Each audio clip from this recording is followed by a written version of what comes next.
Assalamualaikum warahmatullahi wabarakatuh. Perkenalkan, nama saya Nuryanti dengan NIM 3022000003.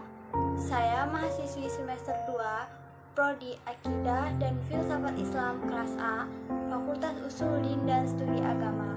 Saya berkuliah di Universitas Islam Negeri Sultan Toha Saifuddin Jambi. Baiklah, pada kesempatan kali ini saya akan membahas mengenai etika, moral, dan susila, hubungannya dengan akhlak, yaitu salah satu subtopik dari mata kuliah akhlak dan tasawuf yang diasuh oleh Ibu Nuryanti SAG MFILI.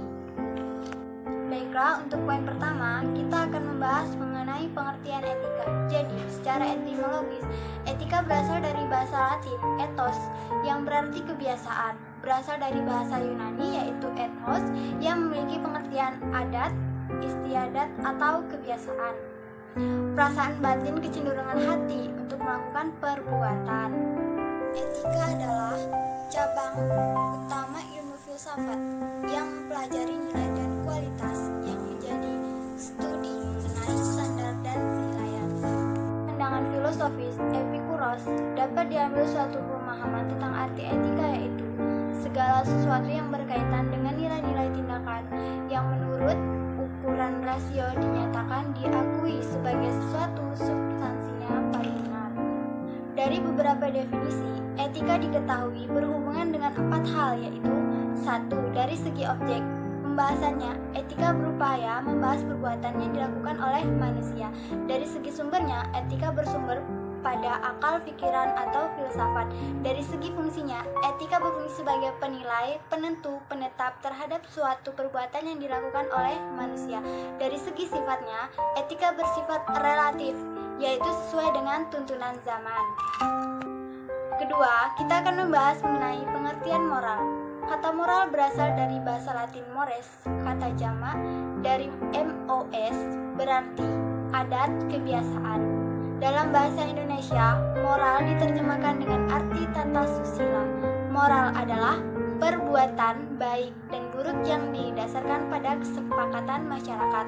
Moral merupakan istilah tentang perilaku atau akhlak yang diterapkan kepada manusia sebagai individu maupun sebagai sosial. Selanjutnya, kita akan membahas mengenai pengertian susila. Susila atau juga sering disebut sebagai kesusilaan berasal dari kata susila yang berasal dari bahasa Sanskerta, yaitu su yang berarti baik dan sila yang berarti dasar, prinsip, peraturan hidup, atau norma. Kata susila selanjutnya digunakan untuk arti sebagai aturan hidup yang lebih baik. Orang yang susila adalah orang yang berkelakuan baik, sedangkan orang yang asusila orang yang berkelakuan buruk. Susila dapat pula berarti sopan, beradab, baik budi bahasanya, dan kesusilaan sama dengan kesopanan. Kesusilaan menggambarkan keadaan di mana orang selalu menerapkan nilai-nilai dipandang baik. Selanjutnya, kita akan membahas mengenai pengertian ilmu akhlak. Menurut pendekatan etimologi, perkataan akhlak berasal dari bahasa Arab jamak dari bentuk mufradnya kholak yang berarti budi pekerti, perangai, tingkah laku, atau tabiat. Menurut Ibnu Athir dalam bukunya An-Nihayah menerangkan bahwa hakikat makna khuluk ialah gambaran batin manusia yang tepat, yaitu jiwa dan sifat-sifatnya. Sedangkan kholku merupakan gambaran bentuk luarnya, yaitu yang berhubungan dengan jasad atau badan. Menurut Abdul Hamid Yunus, akhlak ialah segala sifat manusia yang mendidik.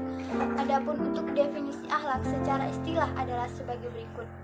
Menurut Ibnu Miskawi, yang dimaksud dengan akhlak adalah keadaan jiwa seseorang yang mendorongnya untuk melakukan perbuatan-perbuatan tanpa melalui pertimbangan pikiran terlebih dahulu.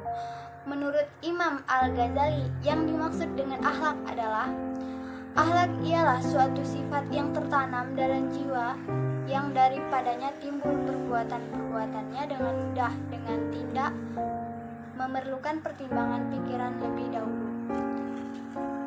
Menurut Profesor Dr. Ahmad Amin, yang dimaksud dengan akhlak adalah sementara orang yang mengetahui bahwa yang disebut akhlak ialah kehendak yang dibiasakan. Artinya, kehendak itu bila membiasakan sesuatu, itu dinamakan akhlak.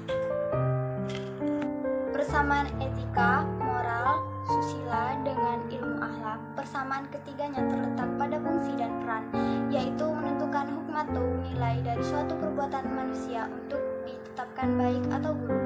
Secara rinci, persamaan tersebut terdapat dalam 3 hal: objek, yaitu perbuatan manusia; ukuran, yaitu baik dan buruk; tujuan, membentuk kepribadian manusia. Selanjutnya, perbedaan etika, moral, susila dengan ilmu akhlak. Perbedaan antara akhlak, etika, moral, dan susila adalah terletak pada sumber yang dijadikan patokan untuk menentukan baik dan buruknya manusia. Jika dalam etika, penilaian baik buruk berdasarkan pada akal pikiran, pada moral dan susila berdasarkan kebiasaan yang berlaku secara umum di masyarakat, maka pada akhlak, ukuran yang digunakan menentukan baik dan buruk itu adalah berdasarkan Al-Quran dan hadis. Pada sisi lain, akhlak berperan untuk memberikan batas-batas umum agar apa yang dijabarkan dalam etika, moral, dan susila tidak bertentangan dengan nilai-nilai luhur dan tidak membawa manusia menjadi sesat. Dengan kata lain, penjabaran etika, moral, susila akan tetap sejalan apabila tetap mengedepankan akhlak. Baiklah, itu tadi sedikit penjelasan dari saya.